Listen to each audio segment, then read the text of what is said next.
ఈ అరణ్య గర్జన అమరావతిని షేర్ చేస్తుంది. వేల మంది ప్రజలు గ్రామాలు నడిచి తల్లి పిల్లలు కుటుంబాలు ఇక్కడ తరలి వచ్చినటువంటి అరణ్య గర్జన అమరావతి కానీ వినపడకపోతే అంతా కూడా రాజ్యాంగంలో 5వ షెడ్యూల్ కింద ఉన్నది, రాష్ట్రపతి గవర్నర్ పరిచయం ఉన్నది అనే విషయం మన రాష్ట్ర ప్రభుత్వం మర్చిపోతున్నది. ఇక్కడ ఉన్నటువంటి ఏజెన్సీలో గ్రామ సభలు అనుమతి లేకుండా, ప్రసాద చట్టం యొక్క అనుమతి లేకుండా, ప్రజల అనుమతి లేకుండా ఒక్క సెంటు కూడా ప్రభుత్వం సైతం తీసుకోవడానికి హక్కు అధికారం లేదు.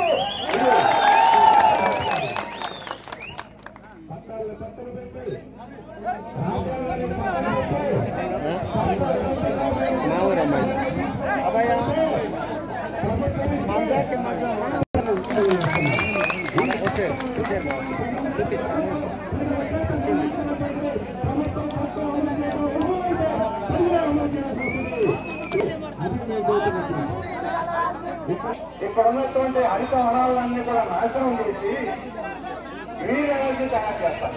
గ్రీన్ ఎనర్జీ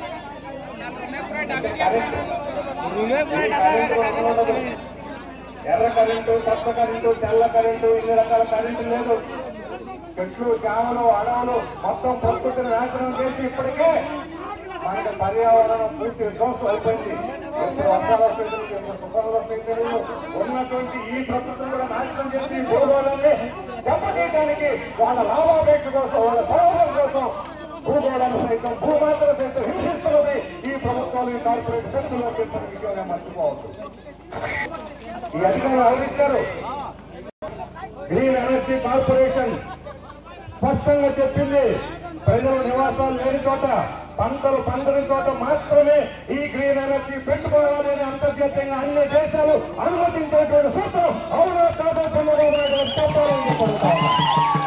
అంతర్జాతీయ నిబంధనలు సైతం తమలో పెట్టి మీ ఇష్టానుసారం ఇది ఈ రకంగా విధ్వంసం చేస్తారని చెప్పి చెబుతున్నాను. వాళ్ళు చెబుతున్నారు మొత్తం 9,000 మెగావాట్ల కరెంటు తయారవుతుందట. ఈ కరెంట్ ఎవరికి ఇస్తారు? మనకిస్తారా? ఇప్పటికే కరెంటు ఛార్జీలు అదాన్ని పుణ్యం. కరెంటు ఛార్జీలు ఒక్కొక్క యూనిట్ కి 5 రూపాయల నుండి 11 రూపాయల దాకా కడుతున్నాం. అదానికి 2.5 రూపాయల చొప్పున చెల్లిస్తా ఉన్నారు. అంటే రాబోయే రోజుల్లో ఏమైనా చౌక తయారు చేసి రూపాయికి యూనిట్ ఇస్తామని మీరు ఏమైనా చెప్పారా ప్రజలకి? ఇక్కడ ఉండే వాళ్ళకి ఉచితంగా ఇస్తున్నారా? కూడా పూర్తిగా నిలబెట్టుకొని అమలు చేయడం లేదు ఈ ప్రభుత్వాలు. ఇక్కడ ఉపాధి కల్పిస్తామంటున్నారు. ఇక్కడ ఈ ప్రాంతంలో ఇక్కడ పెట్టేటువంటి ప్రాజెక్టుకి ఉద్యోగాలు వస్తాయట. నేను సవాల్ చేస్తున్నాను ఒకటే మాట, ఇప్పటి వరకు మీరు పెట్టినటువంటి ఫ్యాక్టరీలో లేదా ప్రాజెక్టులో ఎక్కడైనా మీరు అనౌన్స్ చేసిన ప్రకారం ఉద్యోగాలు ఇచ్చారా? ఇస్తే ఎక్కడ చెప్పండి అని చెప్పి అడుగుతా ఉన్నా. గవర్నమెంట్ జన్కో ఆధ్వర్యంలో సీనియర్లో ప్రాజెక్ట్ ఉంది, 1000 మెగావాట్లు రాష్ట్రం బొమ్మలు తయారవుతుంది. అది ఐడల్ పంపుడు ప్రాజెక్ట్ కాదు, సీనియర్ మీద ఉన్న ప్రాజెక్టు గవర్నమెంట్ది. అక్కడే 250 మంది ఉన్నారు. 1000 మెగావాట్ల ప్రాజెక్ట్ లో పనిచేస్తున్న 250 మంది, అందులో గిరిజనులు 20 మంది లేదు. కానీ ఇక్కడ గిరిజనులకు అయింది ఉద్యోగాలు ఇవ్వలేదు. 250 మందికి 1000 మెగావాట్లో ప్రభుత్వం దగ్గరే ప్రభుత్వ ప్రాజెక్టులో ఉద్యోగాలు వస్తే ప్రైవేట్ వాళ్ళు ఇస్తారా? రేపు అన్ని ఉద్యోగాలు 200 కూడా ఇవ్వరు. 100, 150 రాత్రి మగళ్ళు ఇప్పటికే జీవో తెచ్చారు. 8 గంటల పని విధానం ఎత్తేసి 13 గంటలు, 15 గంటలు, 16 గంటలు మా ఇష్టానుసారం వాళ్ళ శ్రమలు రక్త మాంసాలు పిండి దోపిడీ చేస్తామని ఈరోజు జీవో తెచ్చింది ప్రభుత్వం. అప్పుడు 250 మందులు బదులు 100 మంది సరిపోతారు. అంటే 1,50,000 మందిని ఇళ్ళు వాకిళ్ళు ఖాళీ చేసి ఊళ్ళు ధ్వంసం చేసి చెట్లు పుట్టలు ధ్వంసం చేసి మీరిచ్చే 100-200 ఉద్యోగుల కోసం అభివృద్ధి చేస్తామని చెబుతారా? ఎవరిని నమ్మించడానికి, ఎవరి చెవులో పూలు పెడతారని చెప్పి అడుగుతా ఉన్నాను. ఈ రకంగా ప్రజలు ఏమో తెలివి తక్కువ కాదు, వాళ్ళు చెవులో పూలు పెట్టుకోలేదు, వాళ్ళు తిరుగుబాటు చేసి వారు ప్రభుత్వానికి చెప్పాలి ఇక్కడ ఏం జరుగుతున్నదో, ప్రజల యొక్క భవిష్యత్ ఏంటో, వాళ్ళ గర్జన ఏంటో, వాళ్ళ యొక్క ఆత్మ ఏమిటో చెప్పాలని చెప్పి వాళ్ళు విజ్ఞప్తి చేస్తా ఉన్నాను. నేను ఇక్కడికి వచ్చారు పవన్ కళ్యాణ్ గారు, ఇక్కడికి వచ్చి మామిడి పండ్లు ఒకసారి పంపించాడు ఒక గ్రామ ప్రజలకి, పెద్ద పబ్లిసిటీ అన్ని పేపర్లో. చెప్పులు పంపించాడు ఒక ఊరికి, పాపం మన వాళ్ళకి చెప్పులు లేవని చెప్పని. అడవి తల్లి బాటని ఇక్కడే దారిలో వచ్చేటప్పుడు చూశాను ఒక రోడ్డు, అక్కడ ఇక్కడ రోడ్డు వేశారు. అడవి కూడా సరి కాలేదంట. అడవి తల్లి బాట కాదది, అదాని బాట.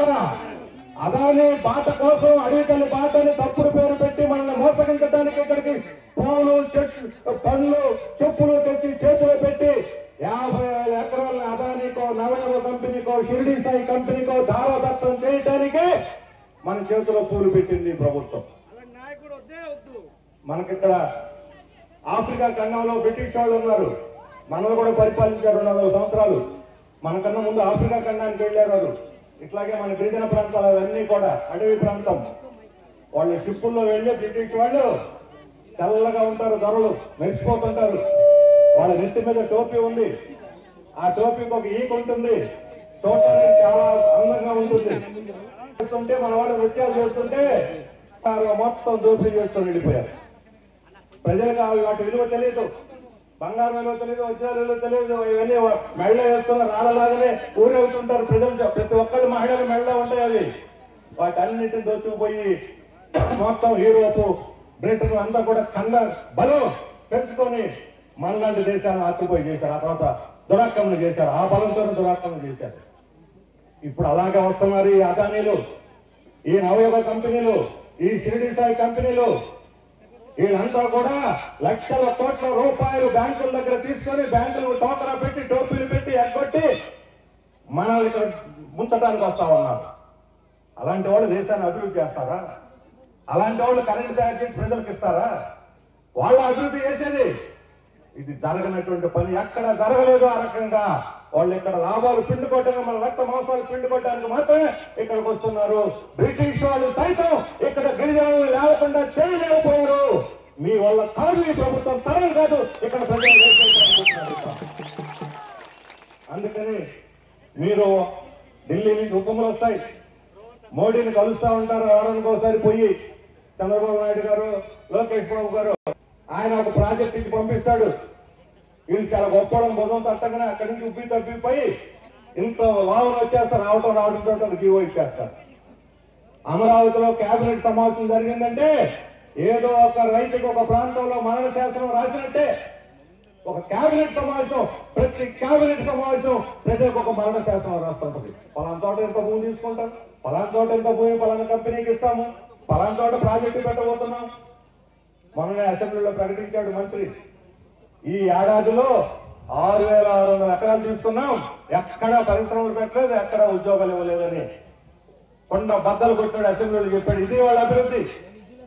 విశాఖపట్నం నడిబొడ్డులో 300 ఎకరాలు 4 ఏళ్ల క్రితం అదానికి ఇస్తే డేటా సెంటర్ పెడతామని దాన్ని కాంపౌండ్ వేసి, నాది భూమి అని కాంపౌండ్ వేసి ఆగుపోయి చేస్తున్నాడు.